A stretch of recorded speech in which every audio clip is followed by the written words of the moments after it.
And there we are. I think we're live, Alex. I'm sorry, I have a little problems with connection, so I couldn't hear you in the last. Oh, that's okay. I don't think I was saying anything. Can you hear me now? Yeah. Good deal.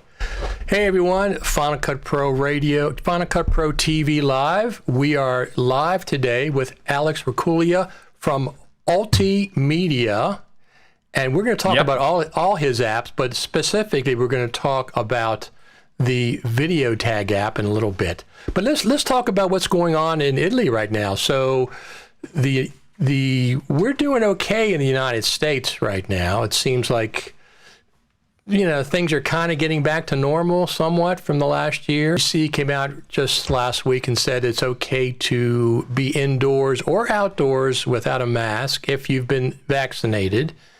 So things are kind of loosening up, it seems like. I mean, people are going to restaurants and stuff, and indoors or outdoors. How is it in Italy? Okay, first of all, thanks for having me in your show for the third time. I'm very honored to be here. Absolutely. And ciao to all your followers live and with the recorded version of this chat. Well, in Italy, we're beginning to going back to normality. We have a plan that's starting with the beginning of May and going on to the rest of the summer. And actually, in this moment, almost 30% of the population has been vaccinated. Wow. Starting with the weakest people, with elderly and people who have illness. And I think I'm gonna be vaccinated for the first shot in 1 month and a half, 2 months top. We're doing. Okay. We're going to go to normality, but it's a long road, and I think that by December, by this Christmas, we can still think that this is one Christmas like the past ones. Well, that would be very nice, very nice. We had, like I said, the United States right now, not California, not New York. They're both, I think, still requiring masks everywhere. But all the other states are saying, the CDC said, look, it's so, if you get the vaccination, we have these new results and we're really confident about them. So the reason I'm interested, besides just my local things that are happening here, is for NAB coming up. NAB has said they're doing an in-person NAB this year. It's the second week of October. They've already announced that it's in person. But I guess what'll be determining is whether you have to wear masks or not, you know, at that point. Because if I was going to NAB and everybody had masks on, I'm not really interested in going, to be honest.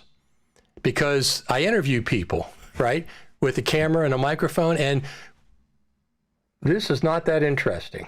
I'm sorry, on camera. Yeah. I understand it's necessary. Don't get me wrong. I'm just saying, as far as audio quality, as far as visual, I have done interviews this whole last year, outdoors. I didn't do very many indoors, and some people wore masks, and I never knew how much I depended on lip reading to understand somebody. Because when they have the mask on, you can't read their lips. And it's much more difficult. Then I would put captions underneath of them when they were talking, so the audience could, understand. Yeah. But that'll be interesting to see. My cousin is deaf, and so I can clearly understand this kind of problematic. Yeah. I never paid attention to it until I had to have some people on camera with masks. But anyway, so WWDC is coming up in June. Yeah. And something else is... Go ahead. I'm very excited because I hope that this time Apple will introduce some frameworks for us developers, because I'm very interested in artificial intelligence and machine learning, and I hope that the new releases of the OSs will bring new functionalities and new features. something that today it's a wall for me that I cannot trespass. And I hope that with the new assets, with the sequel of Big Sur and for iOS 15, there will be an announcement that allows us developers to produce very more powerful and more broader applications.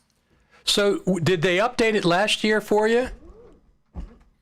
For developers, did they update anything that you recall? Something the greatest announcement were with use with UI. It's a new way of producing interfaces and apps, and a new way of structure the flow of informations and the interaction with the users. But the areas that were more important for me were machine learning and artificial intelligence. The last year was a very quiet year, but they do this way. 1 year, a big announcement, big frameworks, a lot of news. 1 year, calm down. This is, I hope, to 2021 will be a very powerful and big announcement year. I've been very, very impressed with AI. There's one app that I use called Descript. I use it for transcriptions. That's the only reason I subscribe to it. It's got so much more than that, but I get it for transcription. So I did Final Cut Pro Radio, and I recorded one of these FCP TV lives with 5 people on it. So Ecamm, the software that I'm using, records everybody individually and gives me 5 separate audio files when I'm done. Okay, if I had that many people. Yeah. I take those into Descript, make a multicam, right? Drag them over to Descript, make a multicam. Mm-hmm. It makes a multicam. It color codes every layer automatically, every track automatically. It asks me who this track is, and I put a name in, and this track, and this track, and this track. And then it transcribes all the multicam. So, and it's like, I can export a stereo file, but I can go in and actually edit the multicam itself. And it's all done with AI. This is great. I always says that machine learning for audio transcription is very, very powerful with American English and UK English. But for the rest of the world, it's not so pristine. Really? Yeah. You have in Apple, Google, Amazon, and IBM are all based in the US, and so they produce everything in the US, and so the larger amount of data they have is for American English. Okay. I don't say that it's everything that can be done in French or German or Spanish or Italian is a garbage, but the quality is much lower. In my app FCP Video Tag, I use audio transcription to produce keywords for the audio and to produce the full transcription of the audio. And the quality of the transcription varies. It differs a lot if you select American English or Australian English or Spanish, German, and so on. So I always say that you have to be careful. And so my app is not a transcription app, but I use a transcription with all the errors that can be found in this transcription to extrapolate the more relevant words. Well, I didn't realize that there was so much of a problem outside of English, UK or American English. That's interesting. So I think it's probably about 95% accurate for me, between 90 and 95. So how would you say the Italian version? Is it 80% perhaps accurate, or?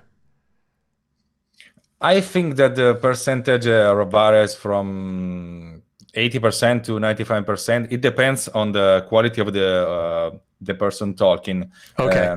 Let's say that if you hire a speaker, the quality of transcription is almost perfect. But if you use normal people, the quality lowers a lot. And in Italy, we use a lot of American words, and so the mixing of the two languages, it's something that makes all these engines go not so well. They go in crisis when they get something that is not pure Italian, not pure English. Right. So what kind of tools do you have now with AI for Apple for developers? What kind of tools? What are they called? What are they called? The ones that exist presently. Apple uses different types of machine learning and machine learning models. The more basics are models that try to create data from other data, so from numeric data. This is not so important. It is the basis. I use a lot of machine learning for video analysis, and so there are tools that can show you take a picture and then you have something like a keyword description of what's in the picture, and this is the basis of my app of FCP Video Tag. Right. There are tools that can identify the area of more interest. You have this picture of me. This is the area more interesting of this picture, because there's a face. You have a face identification, and then you have object identification. You say that you have this. Okay, this is a mouse, and then the AI can identifies the pixels of the image in which there's a mouse. For iPhone, there are models that can identify movement of the phone or the Apple Watch, so you can extrapolate data, and so they say the Apple Watch can say you are swimming, you're running, you're walking, you're doing a dance or something like this. And for iPhone, you can take a video snapshot and say what kind of exercise or movement the people in the frame is doing. And for audio analysis, you can produce models that can identify some types of noise, maybe your animal noises, or phrases, or a kind of voice that you do with your voice, and effects that can you do with your voice.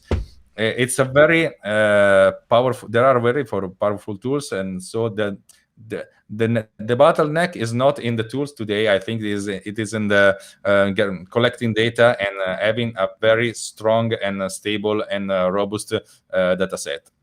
I see. So are you... With my app, with my app, we developed in-house a new model for identifying the kind of shot, close-up, medium shot, or long shot. And we used 1,000 videos. And we took 2,000 pictures of these videos, and then a group of friends of mine with a shared environment, we voted every picture we see on the screen. This is a close-up. Is this a close-up? Is this a medium shot? Is this a long shot? And then we collected these 2,000 images, and then we trained this model. And this was done entirely by me. And it is a very, very, very simple model. To produce something more complex, you do need a lot of more data and quality data, because you have to consider all the possible equipment you have to use. You can use different lighting, different cameras, and so on. Sure. So Final Cut Pro has had that ability to interpret footage when you import it for years now, right? For medium close-up, for a wide shot. Is that using AI or machine learning the same that you're using it, or is it different? I think that they're using something like a little.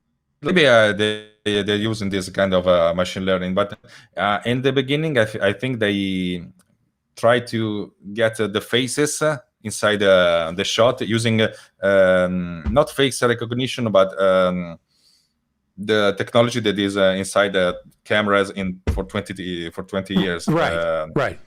And then given the size of this face or the number of these faces, they can Apple Final Cut can do an approximation, an estimation of the size of the shot. Right. This is my interpretation. I don't know if this is true.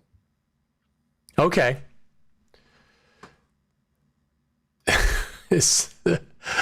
Hi, Alex. You speak English better than I speak Italian. Is that somebody you know? Yeah. He's my partner. We have a podcast network in Italy, a web radio. Runtime is the founder and my partner in this adventure. I see. I see. So, how long have you been podcasting? I think I started something like 10 years ago. My first episode was with Simone. He interviewed me, and I say, okay, I like this. Now I'm doing this. And then Sure. since then, I recorded something like 700 and something like episode of various podcasts. Maybe 800. Okay. Wow, that's a lot. That's a lot. Yeah. Yeah, I started podcasting before podcasts were in iTunes. Yeah. So that's when I started. You already told me this. Yeah. That was a long time ago. That was when there was only 10,000 podcasts. Now there's like millions of podcasts out there. And everybody's trying to cut their piece of the pie, the podcast pie. Apple just joined the subscription where you got to pay you get premium content now. But yeah, I like to see it all be available for everybody. With an RSS feed, I like that better. So let's talk about Video Tag, FCP Video Tag. So tell us what that is exactly. Well, the idea came to me when I listened to an episode of your podcast, and there was Mark Bach. He said that he needed something like this. He needed that Final Cut Pro could give him more keywords about the metadata of the content that he uploaded. And I said to myself, you know what, I can do this. And so while I was working on FCP Diet and FCP Cut Finder, I started thinking about this. And using these simple tools that Apple gives to the developer, I started producing this app, and the kernel was ready in 1 week or 2. It was very, very easy to produce this. The application is quite simple. You drag the video files or images or audio files, and then I have different machine learning models to analyze these files. It's very simple. I took a frame, one per second or 2 per second, a certain number of frames, and then I do video and image analysis on these frames.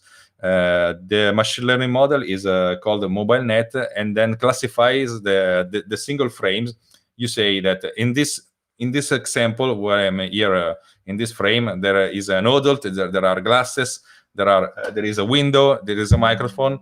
And so I collected the more relevant word, and I say these are keywords that can describe this media.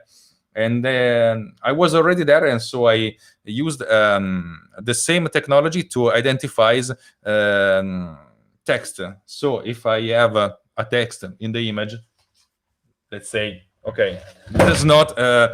This is a notebook that I wrote here in Italy, and so my app will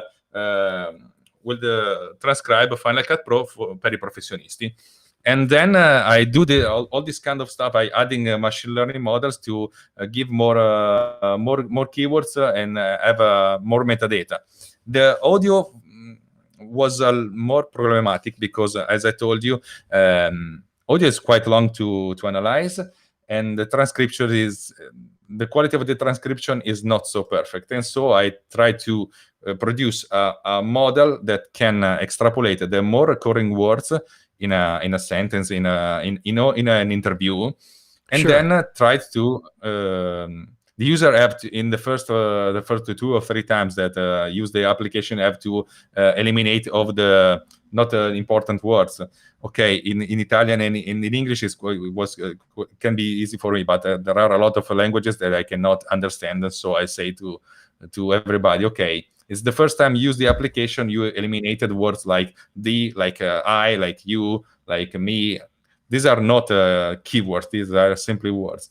Right. But after 2 or 3 passes, and I work a lot on the interface to make this process as fluid as possible, in the end, you can have the more relevant keywords of the audio files, and so this is another layer of metadata that you can have. In the end, after this analysis, you just have to press the export FCP XML button, and then it will be created a FCP XML file. You drag this file onto Final Cut Pro, and all the assets that were dragged to FCP Video Tag will be present in the library in the Final Cut Pro with all the keywords.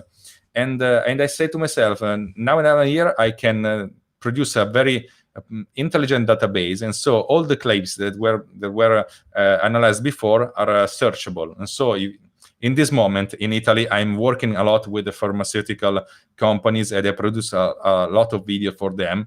And so you have a lot of stock footage with doctors, with patients, with illness, and so on. And so if I dragged all this stock footage, tons and tons, hundreds of stock footage.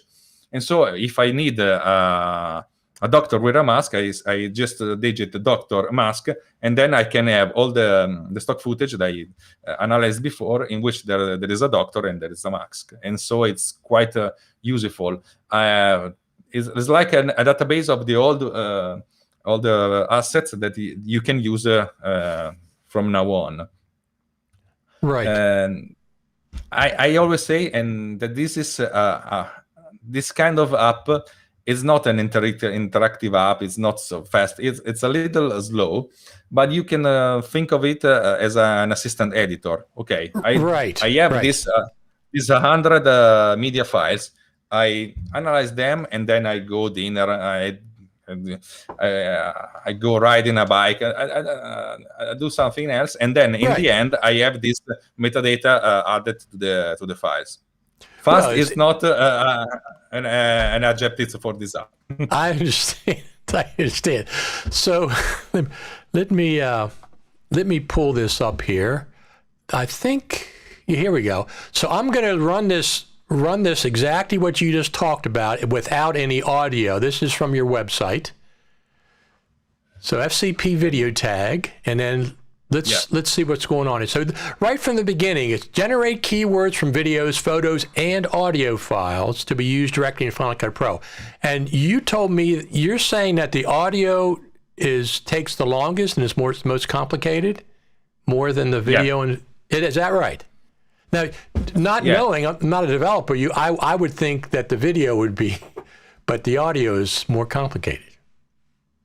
It depends. I say that if you have an hour-long video and you want to analyze all the video, it will take a lot of time. But you can specify, and this is in the default parameters, to analyze the first 10 frames or so, and you analyze one frame in 60, and so you can have a quite good idea what the video is about, and the analysis takes a little.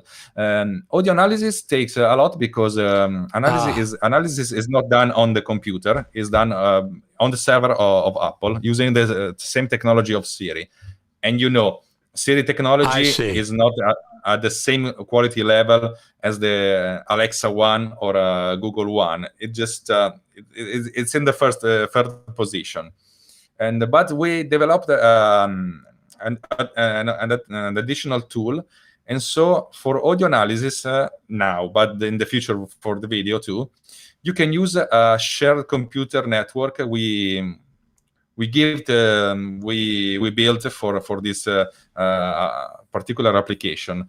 Everybody who has FCP Video Tag or the other app Audio Tag can share the computer power to analyze video of other or audio of other people, and so you can distribute this computation on various computers. At the moment, I'm share the power of my 4 computers.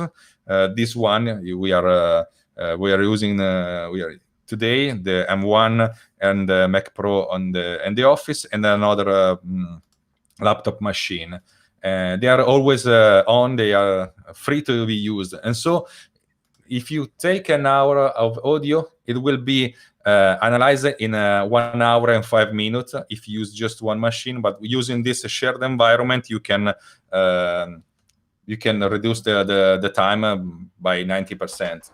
So have you seen a difference between using an Intel machine, an Intel Mac, and an M1 Mac with analyzing the audio? For the audio, no, because the audio is analyzed on the server of Apple within And that's Siri. the same with. Is that the same with Amazon and Google? It's also on the server. And for Amazon and Google, it is mandatory. There's no computation on the device. In Apple, with Apple devices, you can choose to use the device power or use the cloud. I choose to use always the cloud because the quality is a little bit the quality of transcription is better, and gotcha. You have more languages. For local computation, you just have your current language, and so if you working with audio files with another language, you cannot do this. And in the end, you have 12 languages, the more common one: English, American English, UK English, French, German, Spanish, Portuguese, and Brazilian Portuguese, and the 2 Chinese, one, and Japanese. So I have a lot of people, a lot of customers from Indonesia, from Arab countries, and so I prefer to be as broader as possible. Sure. All right, let's go back and watch some more of this then. I'm going to pull this up and we'll explain it as we go. I'm going to stop it. Here we go. So this is the way it works. Basically, drag and drop assets. Let's watch this, and then I'm going to stop it. I'm keeping the music out. So all you do is drag and drop the asset into your window, right? Yeah. I always try to be as easy as possible. Yes, you can configure a lot of parameters for audio and for video analysis and for all the stuff, but default values are perfect for almost everybody. I use the default values. The only thing you have to do for the first time is to set the audio language for the transcription. It tries to identify it by your by the country and the configuration of your computer. But let's say if you here in Italy, I work a lot with Italian languages files and American English files, and so I just have to switch the language before analysis. So one of the things that I saw that you analyze is text on screen. Like this image here is not text that you can copy and paste. This is actually an image of text, and you can analyze that as well. Yes, in this image is very peculiar because text recognition is not via OCR, but it's with machine learning, so it's much powerful. OCR cannot translate evidence over ignorance. Machine learning can transcribe evidence, but it doesn't recognize the O with the word, and so will transcribe evidence where ignorance. Okay, but gotcha. the power is that it can transcribe, it can see text that are unwritten, and this is very powerful. Okay, so that was one of the things that I really liked. So this is edit and delete and manage the keywords, so you don't have too many keywords because you don't want it overwhelming with keywords, right? This was done for 2 reasons. One, as I told you before, for audio files, you have to start at the beginning. You have to eliminate or set to ignore some keywords like that, like me, like you, like common words like be, like have. So there are not Right. keywords, but there are powerful tools that you can use to enhance the keywording. Let's say that if you want that something that is said just once in an hour-long transcription, but you think that this keyword is so important for you, you can set it as a trigger. And so let's say if COVID for you, I know that this is not a very good powerful word, but it's most common. If you want that every time that COVID is spoken, this will appear in your keyword list, and then you can set it as a trigger, and then you can combine keywords so that you can use two simple words to produce a much more relevant keywords. Machine and learning are two simple keywords, but if you set that when machine and learning are spoken in the audio, then you can create a machine learning keyword or artificial intelligence or AI or ML. And so you can do a lot of stuff with the keywords that generate other keywords. I see. It's very interesting. When I was watching the videos, let me put this back up here. I'm going to put it back up to where we were, 62. So finally, once you get some of these parameters set, then you do the export of the XML, which at this point we should all be familiar with that, right? And then you can just drag it on top of the Final Cut Pro icon. And then you have a choice there. You can either add it to an existing library, or you can make a brand new library. So one of the things with this, if you're making a brand new library, does this bring the media over with it? Yep, of course. When you drag the FCP XML file, the media you dragged on the app are loaded in Final Cut in the library, and they are organized and classified with the keywords. And so you can search keywords inside the Final Cut as you do all the time. These are just metadata added to the files, to the assets. Right. So here's some settings here. So scan frames 1 in 30 frames, max 5 scans, include threshold 10%, include the first 5 subjects. So obviously, I'm going to presume the more frames that you scan, is it more accurate, but also takes longer? Yes. And I always thought about this app to be used with stock footage. And so with stock footage, you have one thing, one frame, one shot for an asset. And so if you scan 2, 3, 4 frames, that's enough, because for stock footage, this is the subject of the footage. It doesn't change throughout the media. That makes sense. Yep.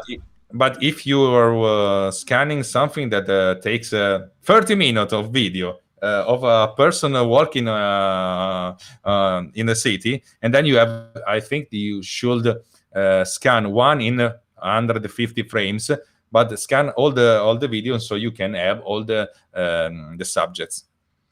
And the future version, keywords will be linked to the time frame they appear. Alex Gollner suggested that you can use this app to identify subject that appears just only in a time range of the video. This will be a free update that will be available in the next weeks. Oh, okay. So this is out now, correct? Yep. And you have special pricing until June the 1st, I believe? Yeah, for launch, I put the price to 5 euros. And after June 1st, the price will be the regular one, 10 euro, 9.99. 9.99, exactly. Let's be honest, 10 euro, okay. Yeah, exactly. Exactly, which is very, very reasonable. We're going to give away a few copies today on the show while you're here. Let me see what else. So 40. It says 40 languages available. Is that right? Yeah, for audio, Apple gives 40 languages available. This is there are the same languages for as a Siri. Okay, and it says adds metadata from file path and creation date. So I know it says includes folder and subfolder names, which is what I use a lot. I mean, that's when I make a project, especially a large one, I organize things in the Finder and I make, categories of folders, and I always have Final Cut recognize that when I drag them over to Final Cut. So you can check these things on and off right there in the preferences. Yep. I try to be as equal as Final Cut. Final Cut does a great job in classifying stuff, and so I say, okay, I have to use the same classification because it works so well. So why not use it? Absolutely. So, and you can ignore and trigger generators. Now, the trigger is something you said. Do you do that yourself? Do you decide what the trigger is? Yes, I use a lot this app for the keywords and the hashtag of podcast episodes. I do one episode per week for my podcast, and for another podcast I work on, I do an episode per month. And so when I do all the audio, I want to know what I'm talking about. I can digit the hashtags as I wish, but sometimes it's interesting for me to understand what I talked about, because sometimes I say, okay, I said this word a lot of times, so this is important, this is relevant for this episode, and so I use a lot this, and I use the triggers to trigger specific arguments that I want to be highlighted in my podcast. So when I'm working on machine learning or app development or Apple, I use these triggers so if I say Apple just once, Apple appears in the hashtag list of the episode. I see. So this is available now. It's special price until June the 1st. Let's go over some of the other apps that you have, because you have a bunch of apps on the store. Let me pull up your website and we'll go there. So here's the website. So one of the ways it's easy to remember once you told me the secret. It's multimedia. Yes, multimedia without the M. It's Altimedia. Alti-.media. It's easy to remember once you told me that. So you have, this is the main one you have right now. We're talking about the FCP Video Tag, but you also have other ones. And you have them for, let me go back to the main page. The most popular app I developed is Bitmark, and it's a companion app for Final Cut. I was the first time I was here was because you invited me to talk about Bitmark. Bitmark is just simple. You drag a song, and then you analyze it, and then Bitmark produces markers in correspondence with the bits of the music, and the final the audio file can be exported to Final Cut Pro using the same FCP XML trick. And then in Final Cut Pro you have a timeline with a marker and with placeholder, and so you just have to drag videos inside this placeholder, so you can edit to the music very, very fast. I'm working on a next version of a Bitmark that will use machine learning to identify beats and to cut music and to already do a pre-cut of the video with all the assets. I hope to release it before Christmas. I don't know. It's just this is a big news, right? But I'm working on this with a new perspective, using a lot of machine learning to. I don't think that computers should do creative stuff for us. we are creative. We just have to be creative. But if a computer can be an assistant editor and do a lot of dirty stuff, dirty work for us, and so you can intervene and do the final touches that makes a draft edit a good edit, and this is my goal for as a developer.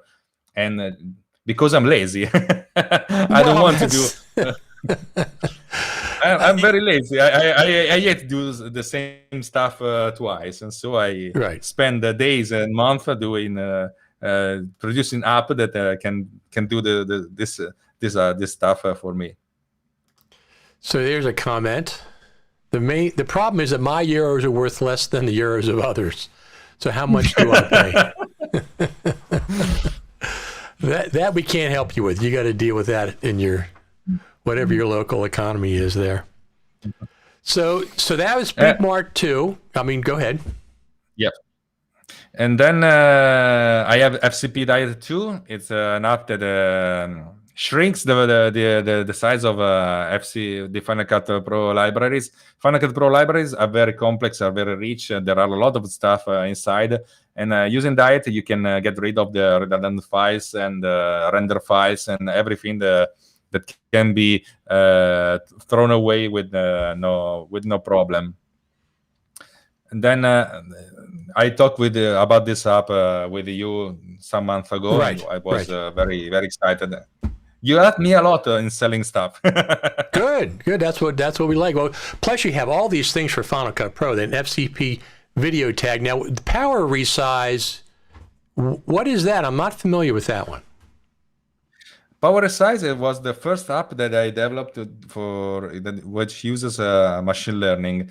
It's a photographic app, and I use this for the app identifies the area of interest and people and eyes, mouth, animals like cats and dogs, and it can crop the image to the desired dimensions. So you have just one photo, and you have to post it on Facebook, on Twitter, on Instagram with vertical, and you have to do a very, very large version for your website, and the app does this automatically. Okay, you can still manipulate the photo, but it's very, very, very, very, very fast. It's powerful with I think this is the best interface, the user interface developed for an app, because I started thinking about Lightroom and Photoshop, and when you have to crop something in Photoshop, okay, you can do this, but it's boring, and so you have to repeat the same process with all the sizes. My app is thought about the concept that you define the size that you want, and they are always there, and then you drag a photo or a bunch of photos, and automatically resize it with all the size that you selected. And then when you export, it exports the files and crop them in the right size. Aspect ratio, I love it. Yes, I love this app. It's not a very powerful commercial success because I have a lot of way of communicating things when I do stuff for Final Cut, for videos, but for photos, it's quite difficult for me. And I say that I think this is a powerful app for social media managers because it understands all the sizes of the social media, like Facebook, Twitter, LinkedIn, and the various ratios for Instagram, TikTok, and so on. And so with just one click, you can produce the same image with the best results for everything.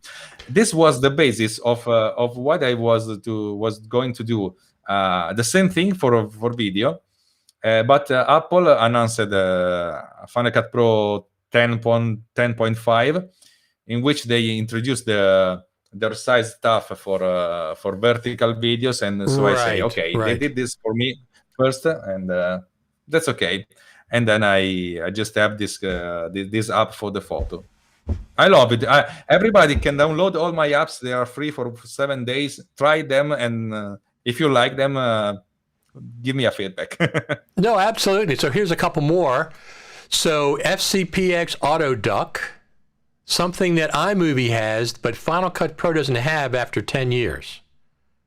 Yes, and this is a shame. Autoduck is one of the most successful apps for me because a lot of people need ducking. I need ducking every day. I do a lot of stuff with a speaker speaking and background music, and there's no such thing in Final Cut Pro, and so I developed this app. It's not so perfect because it's an external app, and so you have to drag the speaker Right. voice, the speaker file, and the audio, the music file, and then it produces the FCP XML file. But it works a lot, and a lot of people is still buying and downloading these all the times. Sometimes I think about a version 2 of this app, more powerful, etc., etc. But I always hope, I'm not fearing, I hope that Apple will introduce Autoduck for Final Cut Pro in a next version, in a free update. Well, that's going to be WWDC. It's going to be Final Cut Pro 10.6, right? Who knows? Well, I'm just joking. So, how many times have we heard in the last 10 years, iMovie is the same code base as Final Cut Pro, right? People have said that. It's the same code base, and iMovie has automatic ducking. And Final Cut Pro does not have automatic ducking. These kind of things are a little bit on the aggravating side because it's been 10 years now, some of these things. So June, besides WWDC, is Final Cut Pro's 10th birthday. 10th birthday. So far, Apple has never acknowledged Final Cut Pro's birthday, not one time. They have never said, hey, it's Final Cut Pro's birthday, we're going to give you a little present this month. But maybe in 2021, I'm expecting something to happen either at WWDC as a preview, give us a preview, or actually release it for Final Cut Pro's 10th birthday. Whatever kind of plans they have, I'm expecting a lot in June. Now, last year, they did something completely different that they've never done before. They have never, because I follow these things, they have never released a major version of Final Cut Pro in August. Last year, they released 10.4.9, which was major in the area that it had a bunch of features, including the proxy workflow.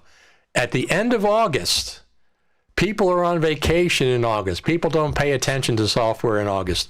They released 10.4.9. They've never done that before. The next thing, they're going to release an update on a Sunday. They've never done that before either. I think maybe 10.4 came out on a Sunday. Final Cut Pro 4 or 4.5 might have been announced on the Sunday before NAB that year when they went from standard def to HD. I think that happened on the Sunday night. But so I'm expecting a lot. Here's the other interesting thing, Alex. Final Cut Pro has been on stage the last 2 WWDCs. Okay, it's not normally a place where they talk about Final Cut Pro. It's the Worldwide Developers Conference, but the last 2 years, Final Cut Pro has been seen in their keynote at WWDC. 2 years ago, it was for the Mac Pro, which wasn't out yet. It came out in 2019, so that was 2019 version.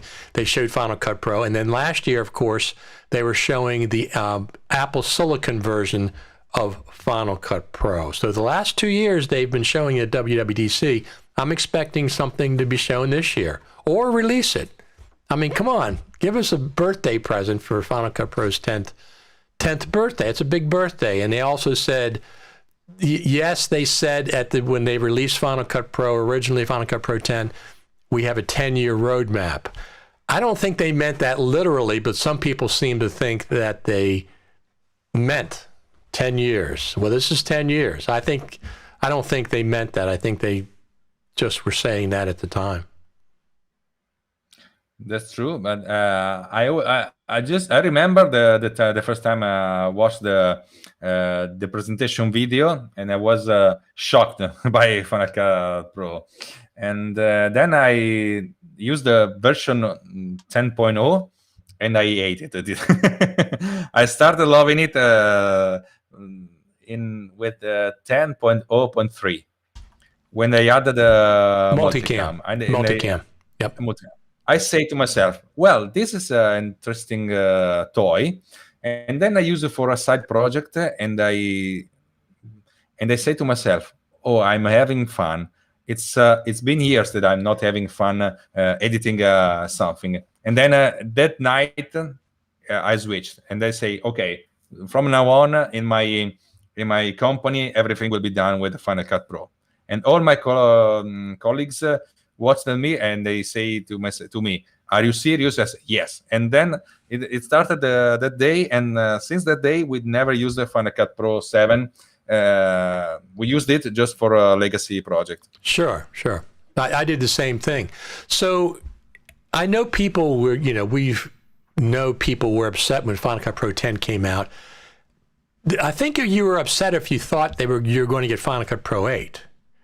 But I guess I never thought that way. I always thought this was a brand new version 1.0 app, and I'm going to still use Final Cut Pro 7 on my existing projects for the time being, but I'm going to learn this new way that Apple has developed of doing editing. And of course, like you said, when 10.0 came out, okay, well, I can't do a whole lot with this. There's no multicams and not a whole lot of things.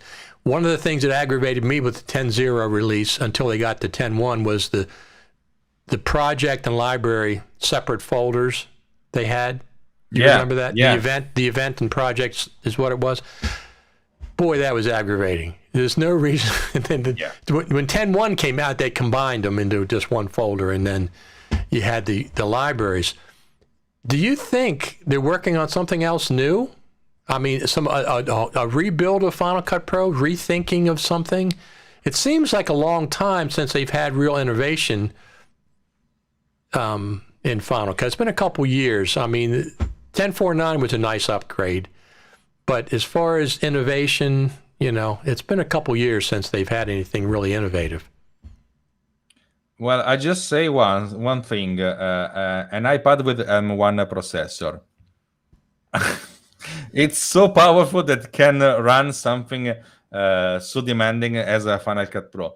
The main problem is that Final Cut Pro is have been written 10 years ago for the first time, and so all the interface is very, very linked with the macOS kind of interface. And so to change the operating system, the OS, they have to do a very strong effort to translate all this interface that is powerful, it's fast, and it's gorgeous to another system, or they are developing a unified system, things they are doing this year, to not to merge macOS and iPadOS, but to produce something that stays on top and that can be used easily with one machine, one system, or another system. I think they're porting Final Cut with this new kind of user interface, but it's not something that you can do overnight or in a month. It's a complete rethinking and rewriting and refacing all the problems that you face when you produce something like this. Doing a timeline, an interactive timeline, is one of the most difficult things you can produce, because there is no a software layer with the operating system that helps you producing this kind of complex stuff. You have to do a lot of stuff yourself. I know that because I developed a producer, is an audio podcast editor. And this is the most complex thing I ever done. Doing a timeline is complex. You have to be very, very, very smart to produce something that can be reactive to the user. You have a lot of information to show, and you have to be very, very optimized. It's not that you can. It's not something that you can switch switch a light and then everything goes on. So if they're working on something, they're working for months or years on this kind of layers. And when this layer will be ready, then you can produce a Final Cut for iPad, because the underlying system, AV Foundation, the thing that happened after a quick time, it's the same. you can have a AV Foundation, the same calls, the same code with for a Mac, and for iPad, and for iOS. But the thing that stays on top is this is very different. And especially with the new M1 iPad Pros with Thunderbolt, right? I don't know what they're doing. I am very excited because I think that there will be a smaller revolution for the iPad, and the iPad OS will be so powerful that can be can be compared to Mac OS in some with some intent. I don't know what's going on. For hardware, we have a lot of rumors, but for software, everything is silent. And so, in 3.5 weeks, in 4 weeks, we will know. Exactly. So here's the question. I think at some point there'll be a version of Final Cut on the iPad. I don't think it'll be as powerful as the one that runs on my Mac Pro. I don't see how it can be. I have thousands of plugins. What am I going to do with all those plugins? Are they going to run on the iPad? From third-party developers? So I don't see how it can be as powerful. However, I can see it coming at some point. I mean, LumaFusion's been doing it for years. They have a fantastic, fantastic video editor on the iPad. It's so powerful that Apple featured it 6 times in their spring event. 6 separate times LumaFusion was on the screen.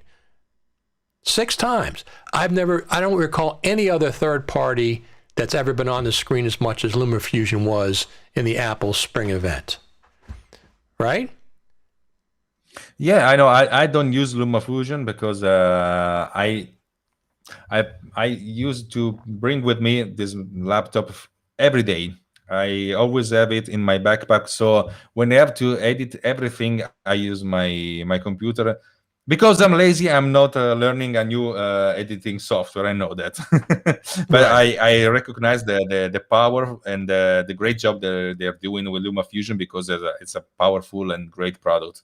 It's very, very powerful. I say this all the time. LumaFusion has features that Final Cut doesn't have. There's like 6 main features that Final Cut doesn't even have yet. And what I like about LumaFusion a lot is the fact that it has a combination timeline. It's a magnetic timeline, but it also has the ability to have tracks at the same time.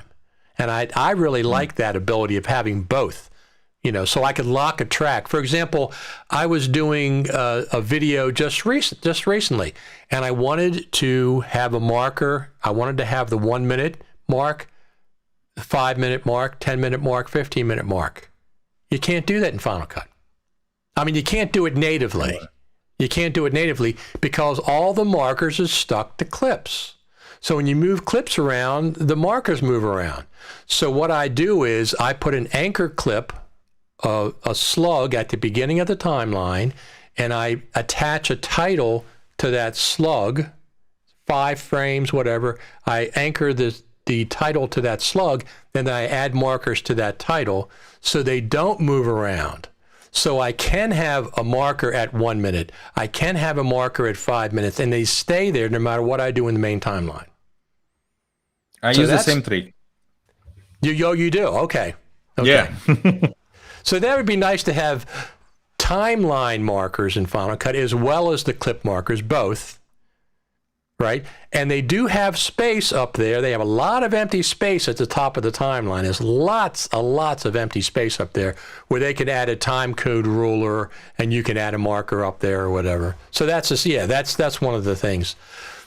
So let's go back to your finish up here. So Final Cut FCPX Cut Finder. Tell us about that. We talked about this app some months ago. I think I can remember. Yes. I remember. It's I started developing this app thinking that everybody, no one else can use it. Instead, a lot of people are using it and they're loving it. It's an app that uses artificial intelligence to find the cuts in video. So if you drag a trailer or already edited video, and the app find the cats, cat finder, Right. and then you can export a timeline to be used in Final Cut with markers or with the cats, or you can export the segments as a standalone videos. It works. I use it a lot, and so I like it. Now, what is this FCPX SRT importer? That transcriptions, huh? This is an app I developed for my brother. He had to do a lot of transcription, subtitling for videos that will be exported for YouTube. And in Final Cut Pro, you can import SRT files, Right. subtitles files, but use them as a caption. My app does the opposite. Imports the SRT files and import them as a titles, Right. text title. And it's quite simple. I thought that this app will never be used by anyone except my brother, but a lot of people are buying it because this is a workflow that is missing. It strangely is missing because if you can import subtitles as captions, you can import them as titles. I don't know. Likely there are sometimes there are these niches that third-party Sure. developers like me can fulfill with our ideas or how on how the things can be done. I don't think that my app are perfect. They are my vision of how the things can be or should be done. One day, I think that Apple will introduce these features in Final Cut Pro. They will use their vision, and it will be maybe a better vision. And I hope that. Okay, maybe it will not be so perfect for my business, but for the community, for the platform, it would be something good. So we got a comment from Jeff Arbaio. Missed the beginning. Any way you can do a quick recap of what Final Cut Pro Video Tag is? Jeff, I'll tell you what. We're not going to recap it, but we'll give you a free copy. How about that? And then you can play with it yourself. How would that be? That's even better than getting a free recap. I always say, and this is the first time I do this in one of my apps. The first time you launch the app, a screen appears that saying, we have produced a lot of tutorials for the app.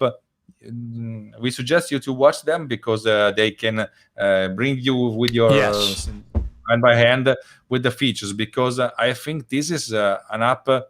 This is not so simple to understand. Okay, you can drag the stuff, click analyze, and everything goes well. But if you want to use it as a with all the features that they have, you should follow these tutorials. In the end, it's 30 minutes of tutorials, and so you can understand what the app can do for you. Absolutely, tutorials for apps are absolutely the best way to go. I even like manuals. I like reading stuff sometimes, but by and large, whenever I need something, I just got a new gimbal for my iPhone, the Smooth Q3, which I really, really, really like. And I watch the videos. I watch people learn how to do it and stuff. But I like both. I like videos primarily, and then I also like the manuals and text. So we got a comment says, "Are you forgetting the video tag giveaway?" No, I am not. As a matter of fact, you're getting one. We're going to give you one of the FCP video tags since you reminded us. Here's a friend of mine, Marcello Ferraz. You got this. Marcello, you also got a copy of FCP Tag. FCP Video Tag. FCP Video Tag. Yeah. So there's, they've given away 3. Keep making comments and you might get one before we log off here. So this is for all the people. Go ahead. For all the people who will have a free serial number, please give me a feedback in my side. ulti.media, ulti.media. And in the main page, there's a contact form. If you have anything to say, you you can say this app is garbage. I can accept this, or you can say you can give me suggestion for a future app or for features or capabilities.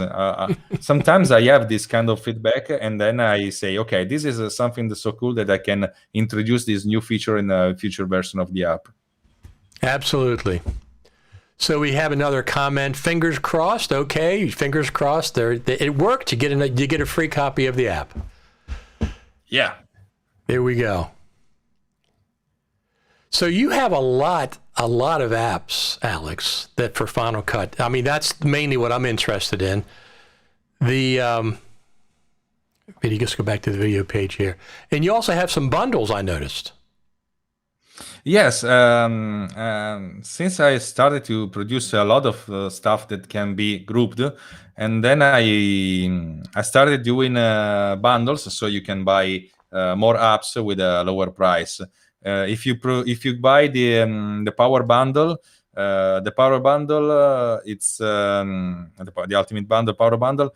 In the end, you can save 50%, and you have something like 12 apps. Wow, that's fantastic. So that's the ultimate bundle. That's on your webpage, and then you also have the Final Cut Pro companion. Look at this. Look at all these incredible apps. Beatmark 2, FCPX Autoduck, the FCPX Diet, Power Resize, Cleaner View, Cut Finder, Smart Video Splitter, Uppercase, Pod Cleaner Pro, all these fantastic apps. So go to alti.media. That's where you can find all these fantastic apps. I love having you on. Every time you come on, you have so many things to talk about with Final Cut. So we got to give this guy a copy of it. Video Tag-tastic is what he's. John, I love you. Yeah, you get a free copy. Now, if you work for Alex, you don't get a free copy. I don't know everybody that's. We got a couple more comments. Just one. Okay. I do all the stuff myself, development, marketing. I hate this doing marketing, but I have to do. I stopped developing FCP Video Tag 1 month ago, and then I started producing the video with all the animation. I developed a lot of scripts to have these titles with tags in After Effects, and just a rumor. My next app will be out. In the end of the summer, will be a companion app for After Effects that I'm using today, and it saved it saved my ass because it allowed me to do a lot of videos in a very short amount of time. Huh. It will be ready in July or maybe in September. And, okay. I'm doing a lot of stuff with this app. It will be not so cheap. It will cost something like $20, but I think it's gonna be a very powerful app for people who use a lot of After Effects, and it can it can produce templates with After Effects. You can use templates with After Effects and Premiere, but not with Final Cut Pro or DaVinci, or using the templates with of After Effects inside After Effects, and this app makes them possible. And it's gonna be great because I have to work a lot on the user interface, because today it's a bit messy. Right, sure, absolutely. Everything requires a little bit of work. So we just got another just tagged Alex's website. So Shoji Productions will give you a copy of the app. Now, everybody that I'm going to give away one more. How do we get the app? Ping you on Twitter, Richard. There we go. We'll give you an app as well. Copy of the app. Now, you people have to contact me, okay? Either on Twitter, go to fcpradio.com and send me an email, or on Facebook, Richard Taylor TV. Contact me somehow so I can get the apps to you. So, what else? What are you looking forward to past WWDC? Anything special? I For WWDC, I want something more for producing machine learning models on device. Right. And after that, I think I will go in vacation. Yeah, absolutely, absolutely. In August with my wife. You're right. So NAB's happening the second week of October this year, and it's going to be in person. They said they've had 60 or 70% of the people that came the last NAB have signed up, including, this is what I was waiting for, Blackmagic. Wow. Blackmagic has committed to being at NAB in person. Sony has committed. Panasonic has committed. So Blackmagic was the big one because they occupy the most space there when you first go into the doors.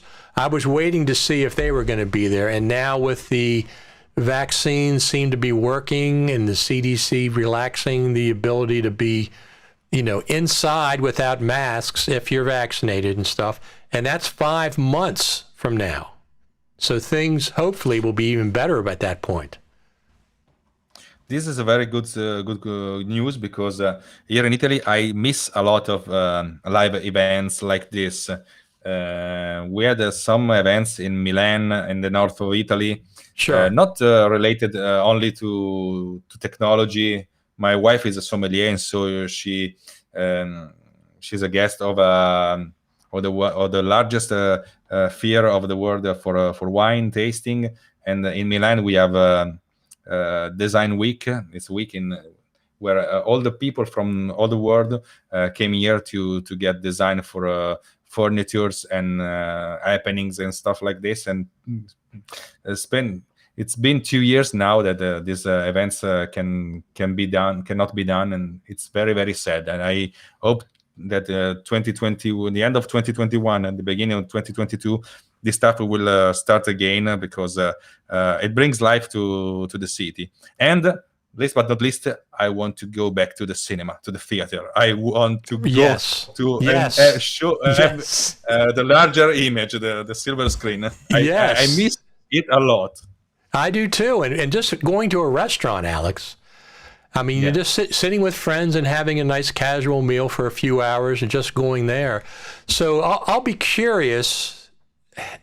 Like I said, NAB is 5 months from now, and they've already relaxed in America. The CDC have already relaxed the requirements for masks and even social distancing once you have the vaccine.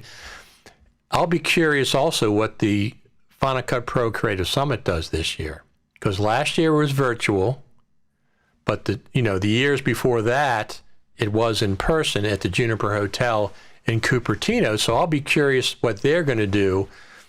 I suspect what they probably are going to do, this is just my suspicion, they're going to do a hybrid model where they're going to be in person again, at least for people who can travel, people that are in the United States. I don't know if all of Europe can travel yet and stuff, so I don't know what the restrictions are going to be. But I think if They're people... still deciding. Yeah. In Europe, they are still deciding stuff for a green pass that identifies you if you are vaccinated or you already have the COVID. Right. But it's not decided yet. It's not. It's a fluid situation still. Yeah. So I think over the summer that will be, like I said, this is already May, and they've already said, okay, it's okay now. It's okay now. I mean, some people are. Whether you wear a mask or not, it doesn't really make any difference to me. So this was, I'm going to pull this video up. This was from this weekend. This was an event that we had local that I was at, and a lot of people without masks. People not wearing masks in different places. This was an outdoor event we had down here on Main Street in Sykesville. My name's Richard Taylor. I'll be on for a little bit longer.